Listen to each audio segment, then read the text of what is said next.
ये पापी मछली खा रहा है और मांस खा रहा है, कहता है हम धर्म कर रहे हैं। तो एक सवाल करना चाहेंगे। हाँ भैया।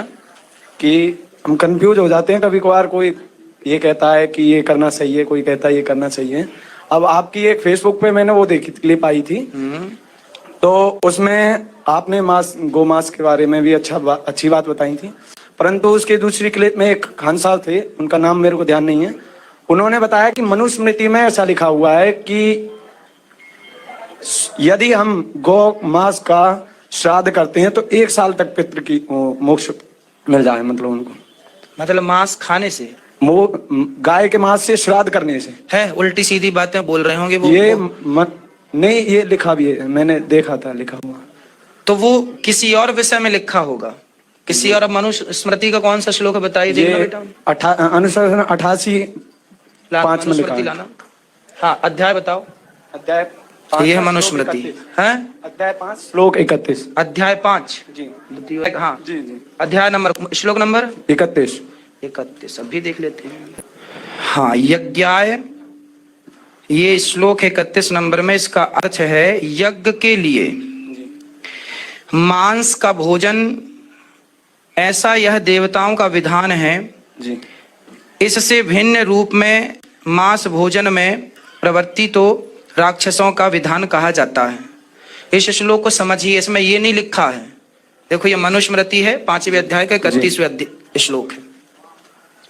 इसमें लिखा है कि यज्ञ के लिए मांस का भोजन, ऐसा यह देवताओं का विधान है जी, ऐसा ही। ये बात भागवत जी में भी लिखी है। सुनो, प्राचीन वरही का प्रसंग आप पढ़िएगा, 5म स्कंध। प्राचीन वरही नाम के एक राजा थे, वो यज्ञ करते थे, यज्ञ में पशुओं की बलि चढ़ाते थे। ठीक है, तो वहां पर नारद जी आए और नारद जी ने कहा कि जी तुम क्या कर रहे हो, पशुओं की बलि क्यों चढ़ा रहे हो। तो नारद जी ने रोका। उन्होंने कहा ना जी, ये तो देखो मनुस्मृति में लिखा है। नारद जी ने कहा वह निवृत्ति के लिए लिखा है।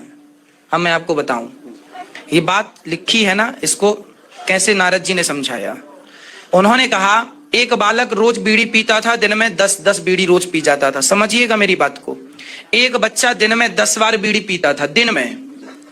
एक दिन गुरुजी ने देखा, क्यों रे तू बीड़ी पीता है। गुरुजी, आदत हो गई है। गुरुजी बोले सुन, अब तू केवल संडे के संडे बीड़ी पिया कर, रोज ना पिया कर।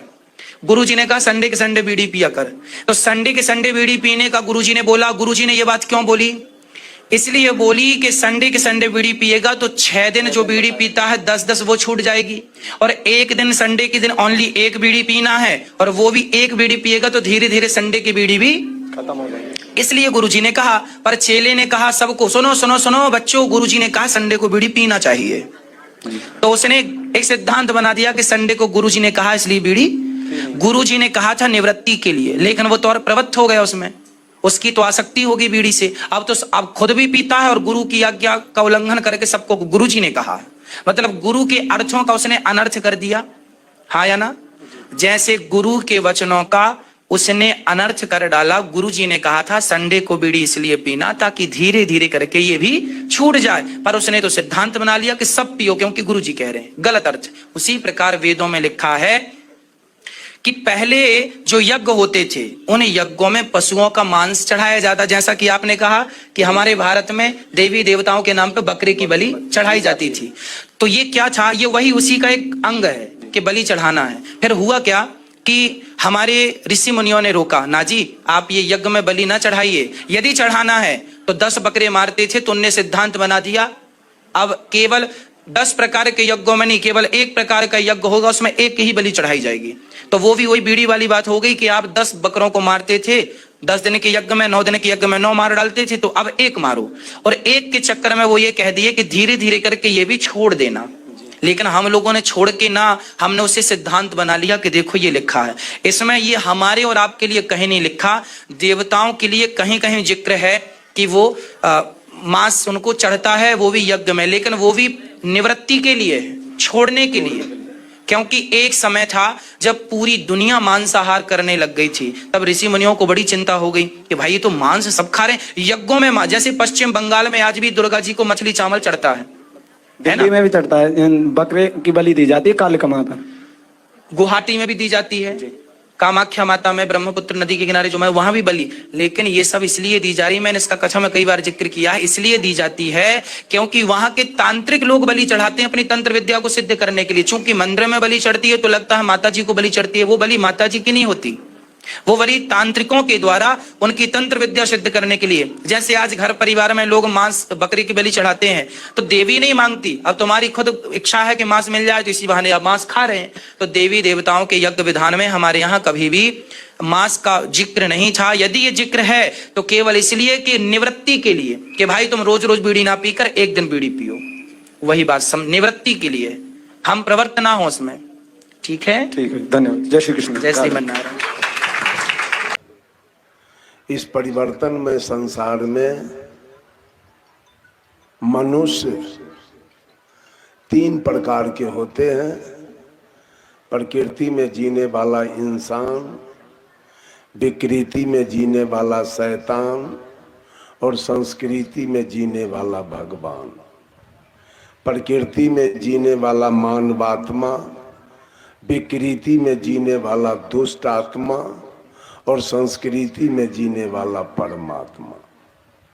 प्रकृति में जीने वाला मानव, विकृति में जीने वाला दानव और संस्कृति में जीने वाले देव होते हैं। आप लोग क्या बनना चाहते हैं? मानव बनना चाहते हैं कि दानव बनना चाहते हैं? क्या बनना चाहते हैं? एक बात समझ लीजिए, रामानंदी बन जाना आसान बात है और समाजी बन जाना आसान बात है, संत मत में चला जाना आसान बात है, बाल जुगेश्वर में जाना आसान बात है, लेकिन इंसान बनना बहुत कठिन बात है। आज मनुष्य इंसान बनना नहीं चाह रहा। इंसान बनने का मतलब है, आज मुसलमान दाढ़ी बढ़ा के मुसलमान हो गया, हिंदू मोच रख के और टीकी रख के हिंदू हो गया,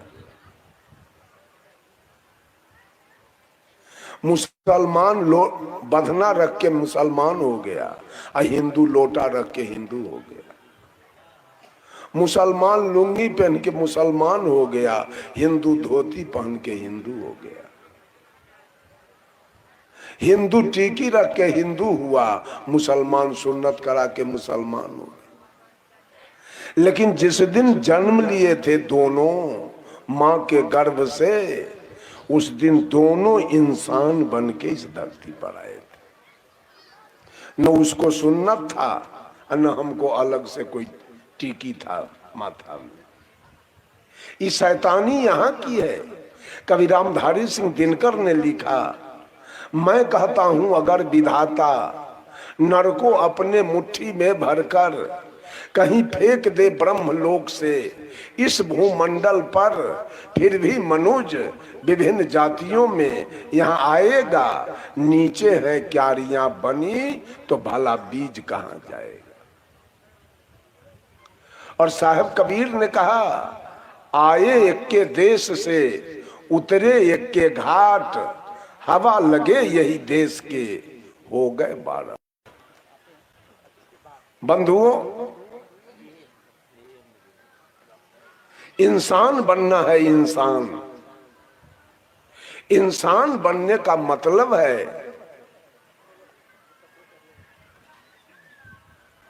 शुद्ध शाकाहारी होना।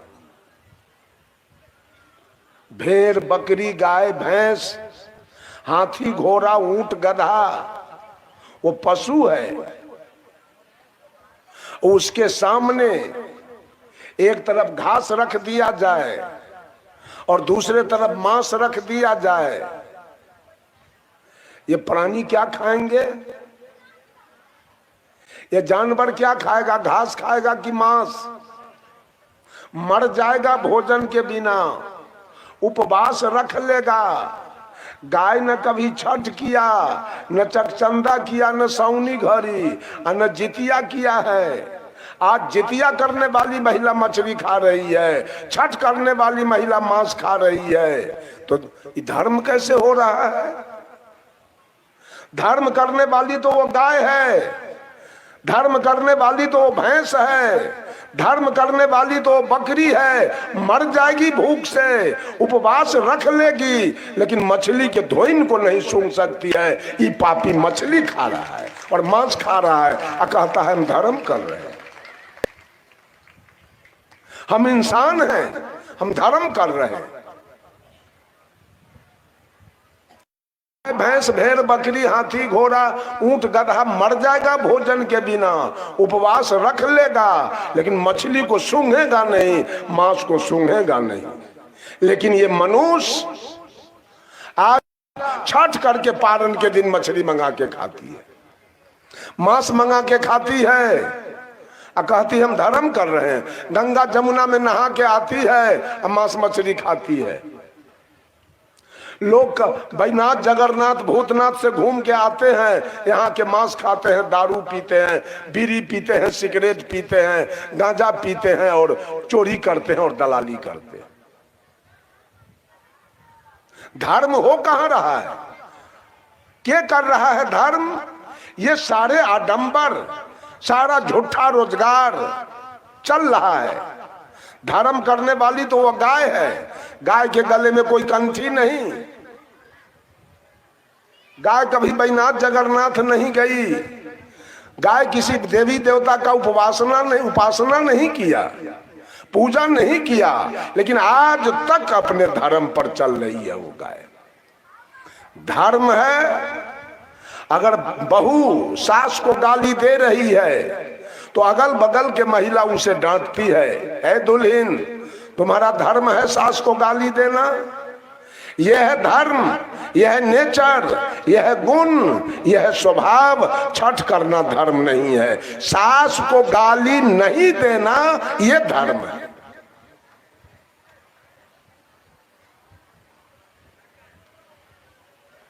बंधुओं, बाघ के सामने तस्मई दिया जाए, पेड़ा रसगुल्ला दिया जाए और बगल में मांस रख दिया जाए, बाघ पेड़ा खाएगा, रसगुल्ला काजू किशमिश खाएगा, वो मर जाएगा भोजन बिना, उपवास रख लेगा, लेकिन वो काजू किशमिश और पेड़ा रसगुल्ला नहीं खाएगा। वो जब खाएगा तो मांस, इसलिए कि धर्म दो प्रकार के होते हैं, एक प्राकृतिक धर्म होता है और एक कृत्रिम धर्म होता है। रामानंदी कबीरपंथी आर्य समाज आनंद मार्ग गायत्री परिवार युग निर्माण मिशन गांधी निर्माण मिशन विवेकानंद मिशन जय गुरुदेव बाल जुगेश्वर सतपाल जी सदा फलदेव जी सब कृत्रिम धर्म है।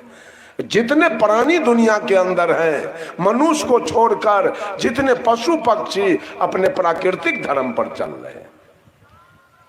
वो सुग्गा के गले में कोई कंठी नहीं, कोई चौका पान नहीं दिया, सुग्गा कोई चरणामृत प्रसादी नहीं दिया, कभी काशी हरिद्वार नहीं गया, कभी रामायण महाभारत गीता सुख सागर नहीं पढ़ा, कभी बैनाथ जगन्नाथ नहीं गया, लेकिन वो सुग्गा आज तक अपने प्राकृतिक धर्म पर आज तक शुद्ध शाकाहारी होकर जी रहा है। वो धर्म पर है, सुग्गा धर्म पर है, लेकिन ये पापी मानव अपने धर्म पर